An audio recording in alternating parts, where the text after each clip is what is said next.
Hi all, welcome to football arena. ബ്രസീലിൻ്റെ world കപ്പിനുള്ള camp ഇപ്പോൾ പുരോഗമിച്ചുകൊണ്ടിരിക്കുകയാണ്. ഇതിൻ്റെ ഭാഗമായിക്കൊണ്ട് ഓരോ ദിവസവും പത്രസമ്മേളനങ്ങൾ ഉണ്ടാവാറുണ്ട്. കാസമിറോ, റയാൻ എന്നിവരൊക്കെ ഇതിനോടകം തന്നെ പ്രസ് കോൺഫറൻസ് നടത്തിയിട്ടുണ്ട്.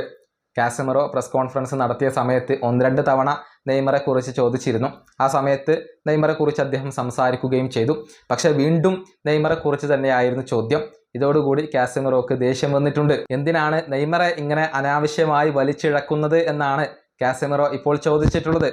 നെയ്മർ നെയ്മർ നെയ്മർ എപ്പോഴും നെയ്മറെക്കുറിച്ച് മാത്രം ചോദിക്കുന്നു. ഇത് അവസാനിപ്പിക്കാനായില്ലേ എന്നുള്ളതൊക്കെ കാസമിറോ മാധ്യമപ്രവർത്തകരോട് ചോദിക്കുന്നുണ്ട്. അദ്ദേഹത്തിൻ്റെ വാക്കുകൾ ഇങ്ങനെയാണ്: വീണ്ടും ഞങ്ങൾ ഇവിടേക്ക് വന്നിട്ട് നിങ്ങൾക്ക് ആകെ ചോദിക്കാനുള്ളത് നെയ്മർ നെയ്മർ നെയ്മർ എന്ന് മാത്രമാണോ? ഇതൊന്ന് അവസാനിപ്പിക്കൂ. ടീമിലുള്ള എല്ലാ താരങ്ങളെയും പോലെയുള്ള മറ്റൊരു താരമാണ് നെയ്മർ.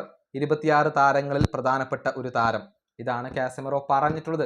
അതായത് അനാവശ്യമായി കൊണ്ട് നെയ്മറെക്കുറിച്ച് സംസാരിക്കേണ്ട കാര്യമില്ല. ആവശ്യത്തിന് സംസാരിച്ചാൽ മതി.